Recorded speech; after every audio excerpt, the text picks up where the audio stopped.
Andre Breton was born February 18, 1896, in Tinchebray, a small town in Normandy, France.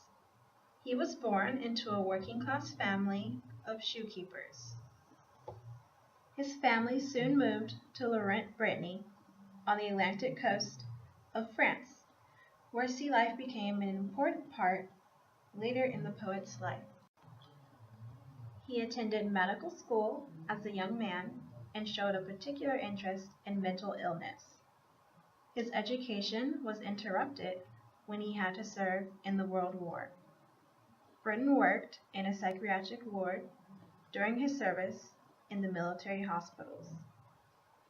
Also, he read the writings of Sigmund Freud, a very famous psychoanalyst. Breton later had the honor of meeting Freud in 1921.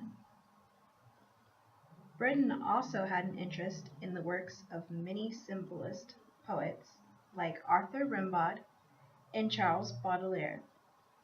He was also interested in the political theory of Karl Marx. Andre Breton started writing in 1914. His lyrical poems were about the sea life he saw and imagined in his youth. In 1916, Breton joined the Dada movement in Paris along with many other artists. Breton's most famous novel was Naja, published in 1928. Breton was married 3 times and had 1 daughter. He was often described as the founder of Surrealism. The Surrealist movement. Surrealism was an artistic, intellectual, and literary movement led by poet Andre Breton in 1924 till World War II.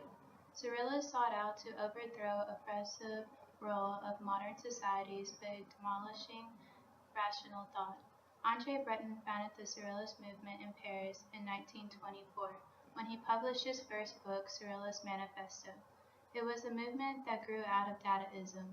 Like Dadaism, Surrealists dwelled on the role of the unconscious in creative activity, but used the intellectual unconscious in a more orderly and more serious manner. The Surrealist writers used automatism as a literary form. This means the Surrealist writers wrote whatever words came to their mind. The Surrealist writers did not alter their writings, because this would interfere with the act of creation. The Surrealist writers thought this would help connect to the reader's conscious mind. They broke normal rules of work and personal contact in order to take over their sense of inner truth. The movement spread all over the world, even to America during World War II, when Andre Breton was living in New York City.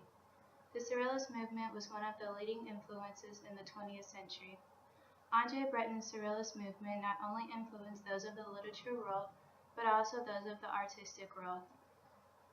The entire intellectual meaning of the Western thought was redirected from the cold abstract of logical positivism and reformed according to a new, deeper consideration of tenets of Romanticism.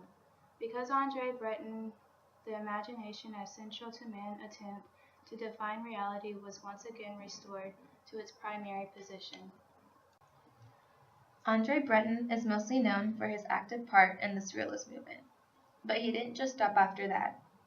He went on to once again be in the medical corps of the French army at the start of World War II.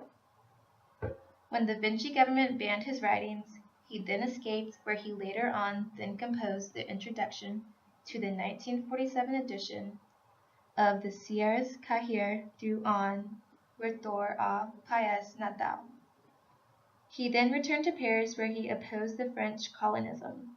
For example, a signatory of the Manifesto of the 121 against the Algerian War. He then continued until his death to foster a second group of Surrealists in the form of a review. In 1959, he organized an exhibit in Paris. By the end of World War II, Breton embraced anarchism explicitly. In 1952, he wrote, "It was in the black mirror of the anarchism that Surrealism first recognized itself."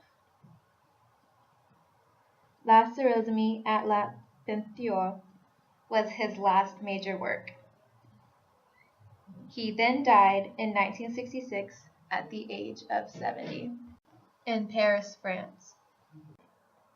The first Surrealist manifesto, written by Andre Breton, defines Surrealism as psychic automatism in a pure state, by which one proposes to express verbally, by means of written word, or in any other manner, the actual functioning of thought, dictated by the thought in the absence of any control exercised by reason, exempt from any aesthetic or moral concern. A dream. In my hand I hold a dream, her body of night, but mind of day. Eyes closed, laying on a pillow of rocks, hair flowing of an endless waterfall. An earthquake of hunger shakes away the day, straight back to the night where she awakens today.